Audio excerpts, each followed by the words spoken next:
105 Focus. I'm Dr. Cinder Sinclair with Nonprofit Connect, and we will be bringing you the latest on your favorite nonprofits. So get ready to be inspired.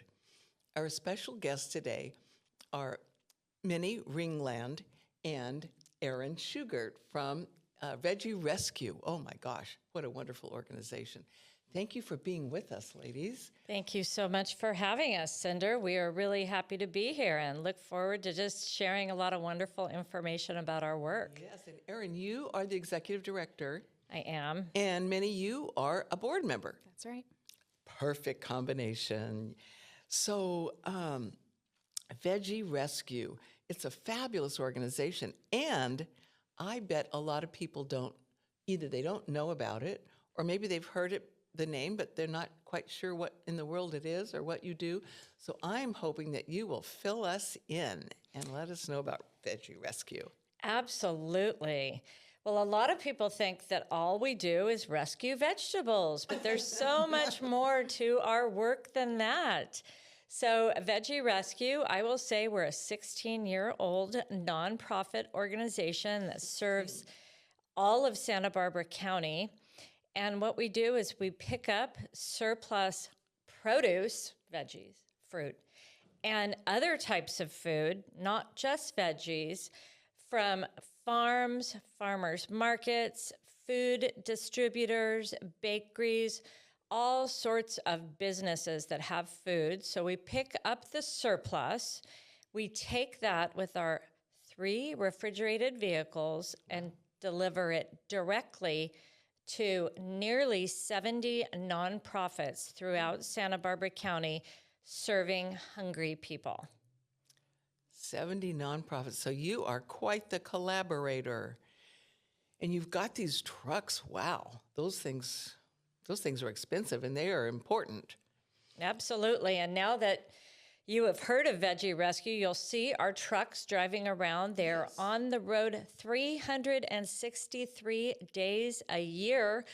Our drivers only do not work on Thanksgiving and Christmas. The rest of the time, they're driving throughout the county, going to 5 farmers markets, going to supermarkets, and just our other wonderful and generous food donors, and then getting that food out to nonprofits serving hungry people. So you have all these connections with all of these businesses and all, and they know to call you, contact you, that sort of thing. It must have taken a while to put that together. I think it has taken a while, and most of our pickups and deliveries are done on a regular basis. For instance, every Tuesday evening, people can see the Veggie Rescue truck at the downtown Santa Barbara Farmers Market. Sunday afternoon, we are at Goleta. And Saturday morning, we are also in downtown Santa Barbara. I've seen them there, yeah. Yes, and then periodically, some of our food donor partners will have additional produce or other food, and they will get us, for instance, several pallets of potatoes. That was a recent pickup that we did all the way up into Napomo, and we got lots and lots of potatoes out to our nonprofit partners. Wow, that's quite an operation. So, Minnie, now here you are on the board. I'd love to hear more about your role on the board and what sort of attracted you to Veggie Rescue. Sure. So I'm a relatively new addition to the board. I joined a little under a year ago. My day job is working for a nonprofit called Refed, and I'm happy to talk about that more in a moment if we want to get into that. But essentially, my job is a research project manager, and while I find the work very fulfilling, I really wanted to get involved in local advocacy and work that addresses the issues that I feel are important. So I've lived in Santa Barbara since 2019 and felt like it was really time for me to get embedded in the community and learn about ways that I can give back. That is great. Good job, Eryn, for getting Minnie on the board. Well, thank you. And I would love to have her share a little bit more about her day job and how that ties into Veggie Rescue's work. She is such a treasure, and we're super grateful to have her on our board. Yeah, we'd love to hear about that, Minnie. Sure. So Refed is a national nonprofit, as I said. We're really entirely focused on the mission of reducing food waste across the country. Reducing food waste Yes. across the country. Yes. Okay, so I want you to keep going on that, but then maybe while you're talking, you let us know what does that mean, food waste? Does that mean don't use the garbage disposal? Does that mean, what does that mean? Yeah, it's a great question, Cinder. I think one of the things that I love about working in this space is you say food waste and everyone essentially knows what it means, but there's a lot of complexity to dig into. It's complex. Yes, it's a global problem actually. You know, food waste is taking place in all different sectors in all different countries, and sort of it really depends on where you are, how it manifests, and how it is visible. So I would say maybe to make it a little bit more local focused, if you think about, you know, Santa Barbara is a really agricultural community. We have an amazing abundance of produce and other food that we produce here. And so we want to make sure that all of the effort and resources that go into producing that food are made worthwhile and that that food is actually getting to people and able to be eaten. But that doesn't always happen. There are a lot of different forces at play that get in the way. And so nationally, we end up wasting about 29% of the food that we produce across the country. So that's like going to the grocery store, buying 3 bags worth of groceries, and then on your way to the car, on your way out of the store, you just leave one lying in the street or in the trash. Yeah. It's really 29%. Yeah, it's staggering when you think about it, all added up. And it's also just a really terrible problem to be having when we think about the number of people that are food insecure, both across the country and just in this county alone. Yeah. Golly, that's mind-boggling to think about that. And good for you guys for doing something about it. Absolutely. I would love to have Minnie share a little bit about sort of the environmental implications of food waste and why that is important. Sure. So as I mentioned, food waste takes place across sectors. So it can happen on farms, in manufacturing or processing facilities, in grocery retail stores with food doesn't sell off the shelves, and then lastly in people's homes. You know, you buy food and you may not get to it, and next thing you know, there's wilty spinach in the fridge, or you know, a moldy strawberry, something like that. And so when we add all that up and think about the resources that and the emissions associated with producing the food on farms, driving it, storing it in refrigeration, preparing it in different ways, that really adds up. And so in this country, it's a little bit less, but globally, about 8 to 10% of our annual greenhouse gas emissions are associated with food that is lost or wasted. Oh. In this country, it's nearly 4%. And yeah, so it ends up being quite a significant contributor to this problem of climate change. There are also other environmental impacts. Something that was all kind of woven together. Completely. Yeah. There's water embedded in food that is not eaten. So close to 16% of our freshwater withdrawals go towards food that never ends up being eaten.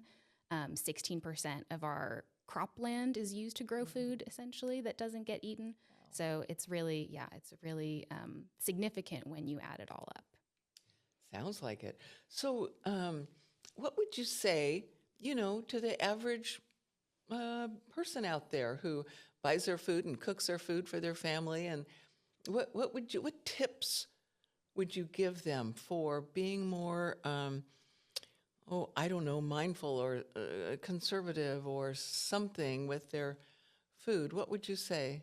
Sure. So I think it all kind of comes down to taking time to be a little bit more careful about all the actions that sort of lead to you bringing food into the house. And we like to say that, prevention is the first step. And so thinking about your grocery list before you even get to the store, assessing what you have in the fridge or in your pantry, and really thinking about what can you eat down first before you have to go shopping and buy fresh food. So I think taking that moment to really be conscious of whether or not you need to buy that additional food. And especially when you think of it that way, it's actually money that you can save if you're not buying extra food that you're then just throwing in the trash. Like sometimes, let's just say, I buy some broccoli, and for some reason, I always buy more broccoli than I need, a bigger head than I would need.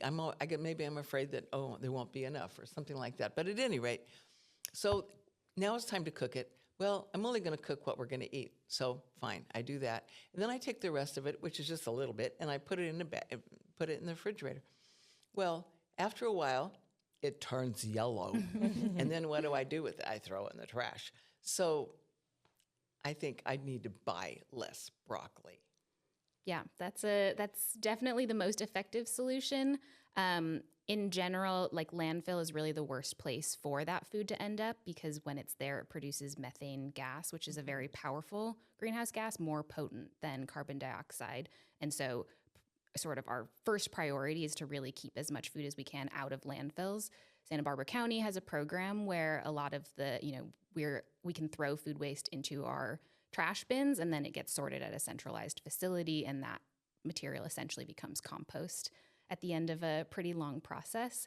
And so you can feel a little bit more comfortable that most of the food that you're throwing out here, in South County at least, is not ending up in a landfill. But to your point, it is really much more effective to just not throw that away in the first place. Yeah. And so I love that Veggie Rescue. Not only are we addressing hunger, which is a very serious problem here in Santa Barbara County, but we are also helping to preserve the lovely environment where we live here locally and globally. And those are so connected, as you just said. I will share with you, Cinder, a statistic that Santa Barbara County has the dubious distinction, and this is new. We recently, when controlling for housing costs, became the, quote, poorest county of all 58 counties in California. Wow. And of course, food insecurity or hunger is very closely tied with poverty. And so poverty and food insecurity are very serious issues here in Santa Barbara County. So we're just deeply grateful to our food donors. And I will say we are looking for more food donors. Are you? Okay. Yes, we recently had some new ones come on board. We're super grateful to some of the big chain grocery stores. We had one of those come on board.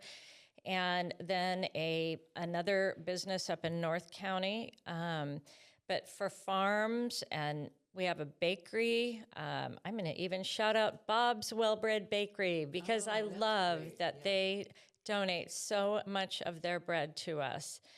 And like I said, the farmers market, there are still some farmers participating that don't donate to us. So we're looking for more so we can do a better job of helping our fellow nonprofits to address hunger. That is great. So give me some examples of some of the nonprofits you work with. Of the 69 now, you work with 69 of them. Yes. Well, throughout the entire county, we work with a newer partner is La Casa de la Raza, and we're donating a lot of food to them every single week. The Mental Wellness Center, which is very near to La Casa de la Raza. Freedom to Choose, which is a program for youth that have been in the criminal justice system and they're trying to turn their lives around. We're getting food to Sarah House, which is a hospice house. That's so great. And the Santa Barbara Rescue Mission and Salvation Army and Catholic Charities. And the list goes on and on. Well, good for you. That is just amazing that you're doing such important work there. Well, thank you. It's a really fun additional benefit that our work, in addition to helping address hunger and in addition to helping to preserve the environment, helps to save the budgets of our nonprofit partners. Right. So it saves them just precious financial resources that they would otherwise be spending on food. So we're just grateful and happy we can do the work that we can. And I will say that last year we donated 742,000 pounds of food to nonprofits throughout this county. That was an 18% increase over the prior year. Wow. And we are on track to continue to grow that quantity. You know, again, we do need new food partners. And of course, like all nonprofits, financial resources, donations, we will gratefully accept. And people can find us online at veggierescue.org. Okay. So And you are a 501c3 nonprofit. absolutely. So they can go on that website and make a tax-deductible financial donation by, I bet you have a Donate Now button. We do. We have a brand new website. It's a really fun website. So I just encourage people to take a look at it and learn about some of our upcoming events. Something else that we have recently resumed doing is our gleaning or our harvesting program. And so I will shout out Terry Delaney. He was our fabulous founder back in 2010, and he founded Veggie Rescue in the Santa Ynez Valley with gleaning, which is retrieving fruits and vegetables from fields. And he and a group of volunteers started doing that in Santa Ynez, donating that produce to nonprofits. And then we've just grown and grown and grown since then. And we had stopped the volunteer program during COVID. However, we have now brought it back. So we have volunteer opportunities for people who want to really help address the hunger and the food waste solutions and help their, nonprofits in the community. And they can go and pick walnuts or persimmons or apples or citrus. So I will say we're also looking for more harvesting partners. So there are locations, some of them are nonprofits. We're picking at Alpha Resource Center on Cathedral Oaks Road in Santa Barbara. We're so grateful to them because they have a couple-acre campus. They have excess citrus. They were not using the food. And now they're allowing us to go and harvest it and donate it to hungry people. That great. It is so wonderful. So a person can go on your website after they make their financial donation. They can look around and inform themselves of all your programs, but also how they can get involved as a volunteer or as a farmer. Absolutely. Yes, even the nonprofits, if there are nonprofits that aren't receiving food from us, can go onto our website and sign up. So that is an opportunity that is available as we work so hard just to scale up and continue to rescue and donate more food. Now, it seems like I saw on your website that you have rescued over 5 million pounds of veggies at this point? Or? We are literally right about now about to surpass that mark, which is absolutely amazing. So since inception, when Veggie Rescue was founded in 2010, we'll just say by the end of, say, spring of this year, we will have rescued over 5 million pounds. Golly. Isn't that something? So you have quite an army of folks out there doing this great, important work. Yes, and we're just a lean and mean, very small staff team. I will say we only have, 5 of us. We have our 2 amazing drivers. We would love volunteers who are interested in driving. That is an absolute opportunity, just to come on board, and then they can literally just go out and help, rescue the veggies from the farmers markets and the other food. As I mentioned, we have bread and we have protein and dairy and packaged goods. We go to Trader Joe's and grocery stores and Cisco down in Oxnard. So very much looking for community members to help be a part of the solution. That's great. Well, thank you both so much for all the important work you're doing, you and your board and your staff and your volunteers. And thanks for coming on 805 Focus to share it with our audience. Thanks so much for having us. Yeah, thank you. And thank you for joining us on 805 Focus, and we'll see you next time.